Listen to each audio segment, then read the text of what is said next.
Hey, my friends. I hope you guys are doing well. I've missed you, and I thought I'd do another little fun video from here on the farm. Today, I thought we'd talk about something that you guys have in your backyard and I have in my backyard, and they're definitely here at the farm, and that is worms. Today, we're going to talk about worms. Now, many of you have maybe found some when you're digging in your yard or in the garden or things like that. So you know they live in the dirt. The worms like to live in the dirt because they like to stay where it is dark and cool and moist. If their skin gets too dried out, then they won't survive. So that's actually one way they breathe, is through their skin. Sort of like another animal that we talked about a couple weeks ago that gets his or her oxygen from or through their skin. Does anybody remember what that is? It says ribbit, ribbit. The frogs. They get their oxygen or their air through their skin. And apparently so do the worms, which is pretty cool. So worms live underground. They live everywhere underground except where the ground is either frozen or where it's under the ocean, I think. There are thousands of different types of worms, like 6,000 different types of earthworms. They don't have any bones or skeleton, unlike you and me, which allows them to crawl and slink and go from place to place. So they don't have any bones, and they do have different parts of their body, like a front part, a back part, but they don't have any eyes. They can sense light or sunshine and they run away from it, because if it gets too warm or too dried out, then they don't survive. So they go down deeper into the earth. So they don't have eyes. I don't think they have a nose either. They just have a way of sensing where the light is, and they run away from it in a way. They have somewhat of a tail. Part of of the way they're made is a tail, and it can regrow if just the tail, something happens just to the tail. So I talked to you about their breathing through their skin, so that means they don't have lungs. They don't have a lot of things that we have, which is kind of crazy, but yet they survive. And one of the things they do is that they help eat different parts of the dirt. And many of you might have heard of compost. If any of you compost at home, which is old food scraps that are from the earth, like vegetable scraps or fruit scraps, that you can mix in with some dirt and some old leaves, and eventually it will turn back to dirt. Really, really good, healthy dirt. Well, the way that happens is worms help break that down back into dirt. And today I'm going to show you some worms. I have some right here. Let's see if you can see. In my hand, I hid them because you remember they don't like dirt. They don't like sun. And so I didn't want them to get too scared. So I put dirt in my hand, and let's uncover them. I have two in here. Oh, they're kind of hanging out together.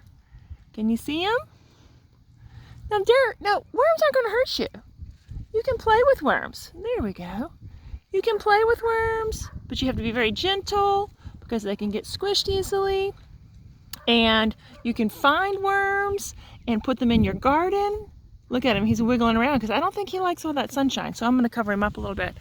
They're really good to have in your garden. That's actually where I am right now, is in Sabrina's garden, my daughter's garden. And we've got a row of sunflowers that are growing, but that's about it right now.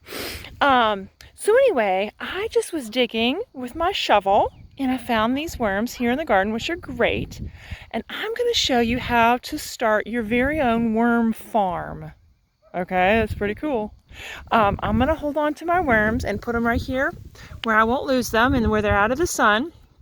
And then I'm going to show you what you can do with your parents' help, because there's parts where you're going to need their help to make your own worm farm. Okay, you're going to need to get a bottle, an empty bottle. Can you see this? That maybe Sprite or bubbly water or Coca-Cola or something like that comes in. It's a big plastic bottle. And then you're going to need, this is where you really need their help, is to cut the top of the bottle off. Okay? I'm going to see if you can see me doing that. I can do it with one hand while filming. We're going to cut that off. And then we're going to put dirt and some sand and some worms in our dirt farm. Okay, so look, I cut the lid off. There's the top off. All right, so now what we need for our dirt farm is some dirt. So I'm going over here, and here I am in the garden. I'm gonna get some dirt. I'm gonna layer some of that in there. Put some more in there. And we're gonna put a layer of dirt. And then I'm gonna put a layer of sand. Now I'm hoping that you might have some sand laying around. We had some sand that was helping to hold down our basketball goal at home. And so we brought some of that with us. So I'm gonna get some of that, and then gonna put a thin layer of sand, and then another layer of dirt, and then another layer of sand, and just keep layering it like that. And the reason you do that is because then you can see as the worm goes through the different layers, they will leave a trail. So you'll have a trail of sand that goes through the dirt as the worms travel through it, and you'll get to watch. Okay, now many of you might remember what I told you how they help make some dirt, and that's through compost. Well, we're gonna put some grass at the top of our worm farm, and we're gonna then put some old, apple peelings or banana peels, some things I can find in my house after we've eaten, maybe pieces of lettuce, and the worms are going to help make that into good, healthy dirt for us to use in our garden. Okay? So anyway, I just thought this was something fun that you guys could maybe do at home. Now remember, I told you that the worms don't like sunlight, and they do their best work at night where it's really dark.